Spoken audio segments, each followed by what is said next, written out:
नमस्कार प्यारे साथियों, कैसे हैं आप सब? आंसर की चेक कर रहे हैं, परेशानी हो रही है?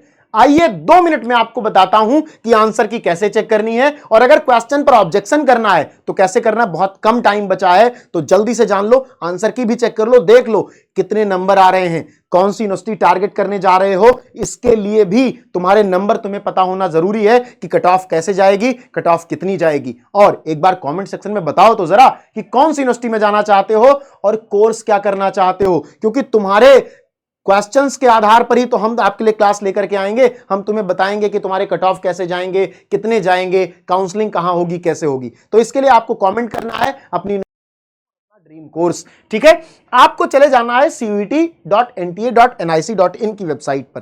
वेबसाइट ऐसे दिखती है, आपने 50 बार देखा होगा इसको। जब आप नीचे स्क्रॉल करते हो तो नीचे आपका आता है कैंडिडेट एक्टिविटी।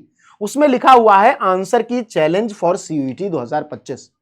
बहुत ध्यान से पढ़ लो। कैंडिडेट एक्टिविटी में उसी पेज पर, जो ये वाला आपका पेज है, इसी पेज पर आप नीचे जाओगे तो आपको ये दिखाई पड़ेगा। इस पर आपको क्लिक करोगे तो आपको इस प्रकार का एक पेज दिखेगा, एक और विंडो ओपन हो जाएगी और ऐसा एक पेज दिखेगा। लास्ट वाले में आपको ऑलरेडी रजिस्टर्ड कैंडिडेट लिखा दिखेगा, इसके नीचे लॉगिन दिखेगी। और जब आप लॉगिन पे क्लिक करोगे बेटा तो आपको यहां पर कुछ इस प्रकार का एक पेज दिखेगा, जहां पर आपको अपना एप्लीकेशन नंबर डालना है, वही एप्लीकेशन नंबर जो सीयूईटी के फॉर्म भरते समय जनरेट हुआ था, और वही पासवर्ड जो सीयूईटी के टाइम पर बनाया था। उसके बाद ये कैप्चा है, इसको यहां डालोगे और लॉगिन पे क्लिक कर दोगे, ठीक है। एप्लीकेशन पासवर्ड तुम्हारे पास होगा।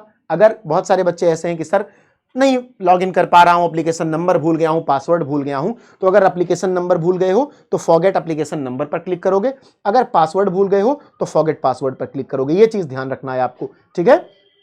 अगर आपने अपना एप्लीकेशन नंबर खो दिया है और आपको नहीं पता है तो इस पे क्लिक कर लो, और अगर पासवर्ड भूल गए हो तो इस पे क्लिक कर लो। अगर दोनों पता है तो यहां एप्लीकेशन नंबर, यहां पासवर्ड, और ये वाला जो कैप्चा दिया हुआ है ये यहां पे टाइप कर देना है। देखो अगर टी कैपिटल में है तो टी कैपिटल में ही करना, स्मॉल में मत करना, लेगा ही नहीं, ठीक है। केस सेंसिटिव होता है यहां पर मामला, ठीक। तो अब इस तरह से आप इस चीज को समझ लोगे, और उसके बाद जैसे ही आप लॉगिन पे क्लिक करोगे आपके सामने एक ऐसा पेज खुल जाएगा। अब ये क्या है सर?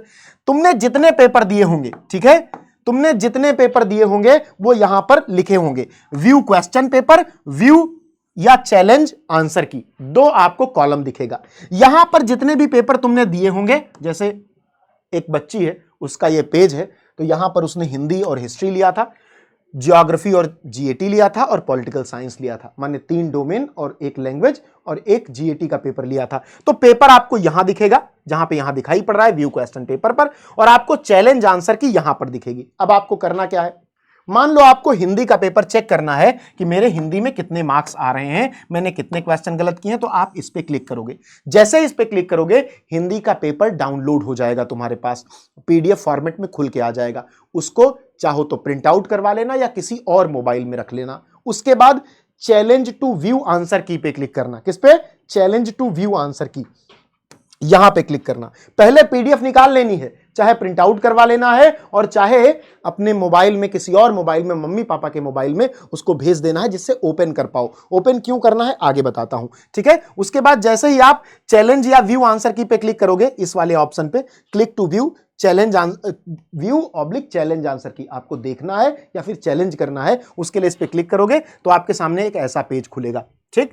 अब यहां पर जो ये ड्रॉप डाउन मेन्यू है, ये जो ड्रॉप डाउन मेन्यू आपका है बेटा, इस ड्रॉप डाउन मेन्यू पर जब तुम क्लिक करोगे तो यहां पर तुम्हारे सारे सब्जेक्ट्स खुल के आ जाएंगे, जितने सब्जेक्ट का तुमने पेपर दिया होगा। अब उसके बाद मान लो तुमने हिंदी सेलेक्ट किया तो हिंदी के सारे 50 के 50 क्वेश्चन यहां लिख के आ जाएंगे। यहां सीरियल नंबर लिखा रहेगा और ये 50 के 50 क्वेश्चन होंगे। यहां सब्जेक्ट लिखा रहेगा, अब 50 क्वेश्चन हिंदी के हैं तो हिंदी लिखा है। यहां क्वेश्चन आईडी लिखी होगी, मतलब क्वेश्चन की एक आईडी होती है, तो वो आपके पीडीएफ में भी दिखेगी, यहां भी दिखेगी। तो आप क्वेश्चन आईडी मिलाओगे कि हां भाई ये क्वेश्चन मेरा था, इसका करेक्ट ऑप्शन ये वाला है, और यहां पर जो ऑप्शन सही होगा वो यहां लिखा होगा, और जो आपने क्लिक किया होगा वो यहां पर ब्लर होगा। देखो ये 3 ऑप्शन यहां पर, ये 4 ऑप्शन ओपन दिखाई पड़ रहे हैं जबकि ये ब्लर है, यानी इस बच्ची ने इसको टिक करा था। अब इसका ये वाला सही है तो ठीक है। मान लो तुम्हारा ये वाला नहीं सही होता और तुमको लगता है कि सर ये वाला सही होना चाहिए, मेरे पास प्रूफ है, तो तुम इस पर टिक कर दोगे। और नीचे जाकर सेव क्लेम करके प्रोसीड करके तुम 200 रुपए पेमेंट कर दोगे और इसके लिए पीडीएफ में वो प्रूफ दे दोगे जहां से ये क्वेश्चन तुम सही पा रहे हो।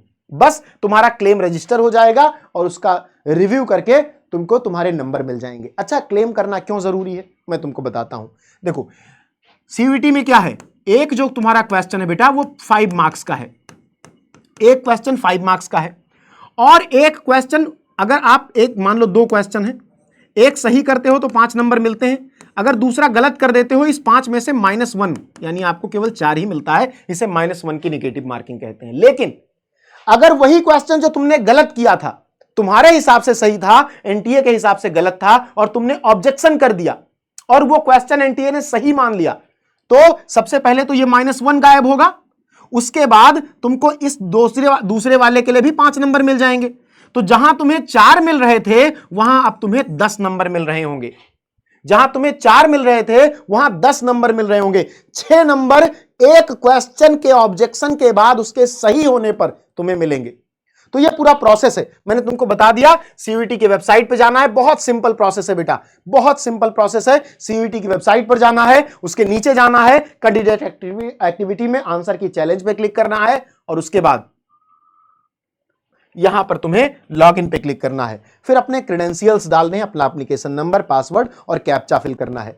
फिर तुम्हारे सामने ये पेज आ जाएगा, यहां से सबसे पहले अपना पेपर डाउनलोड करना है, क्वेश्चन पेपर। फिर व्यू चैलेंज आंसर की पे क्लिक करके आंसर की वाले ऑप्शन पे आ जाना है। करेक्ट आंसर यहां दिए हुए हैं, तुमने क्या टिक करा है वो यहां दिया हुआ है, तुमने क्या टिक किया हुआ है ये यहां दिया हुआ है। जैसे ये देखो, ये टिक करा, ये टिक करा, ये टिक करा, जो टिक किया हुआ होगा वो ब्लर होगा, उस पर क्लिक नहीं हो रहा होगा।